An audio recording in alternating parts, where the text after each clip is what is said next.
profound. As a child, he was a precocious flirt with an angel's face and charisma to spare. Are you shy? No. You know, it's very difficult. What's with the O's and the R's? There's a few girls over there want to take you home with them, and who knows? Michael always seemed to be very fond of women. He was a little charmer. There was nothing strange about Michael. There was nothing weird about Michael.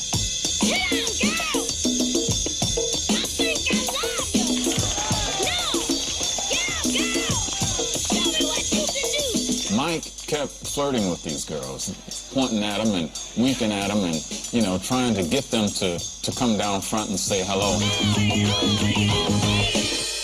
But at an age when most teens crave puppy love, Mike seemed to fear the female touch. And the more he shied away from girls, the more frenzied the fans became. I think that girls represented, you know, having my hair pulled, represented someone screaming suddenly at the top of their lungs. You know, just suddenly screaming. Fans will be hanging around. We'll hear a knock on the door and say, "Room service." We open the door.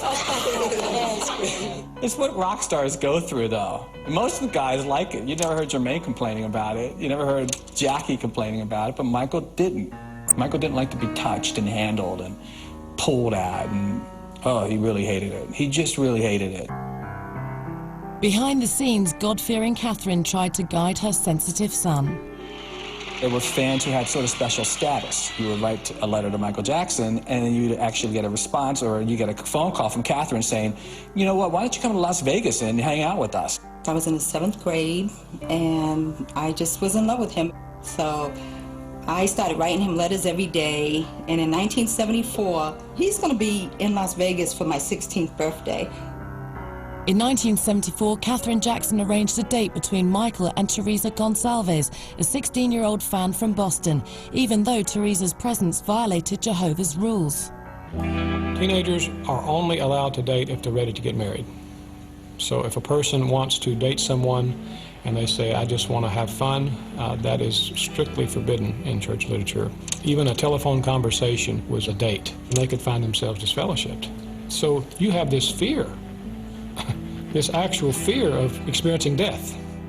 The older Jackson boys seemed to sense Michael was afraid of girls. So after a show at the MGM Grand, they playfully pushed him on Teresa. One holding me, and one brother holding him, holding Michael, and just trying to make us kiss. "Here, kiss her, kiss her." And we're both, putting our heads down and trying to stop it. And we ended up in a room together, and it was just me and him. And that's when we had our first one-on-one. But when it was time to make a move, 15-year-old Mike resisted temptation. I'm sitting down about 2 feet away from him. And I'm shy, he's shy, who's gonna start this conversation? So finally, Michael began the conversation by saying, "Do you believe in the devil?" And that just kind of scared me.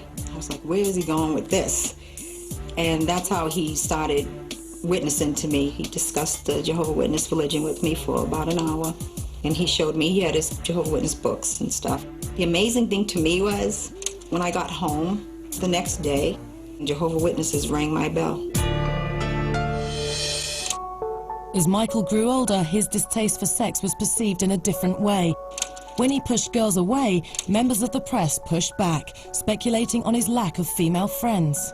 You would, be told by your editor, "You got to ask him if he's gay." And you're like, what? I mean, how are you going to ask Michael Jackson if he's gay? I asked him about the rumor that he was gay. And he looked at me and he said, "You know what I need you to do? I need you to turn off that tape recorder." And I said, "Okay." And he said, "No, I'm not gay." And I said, "Well, why did you ask me to turn off the tape recorder?" And he said, "Well, because I know that we have many fans who are gay, and I don't want to offend any of these people."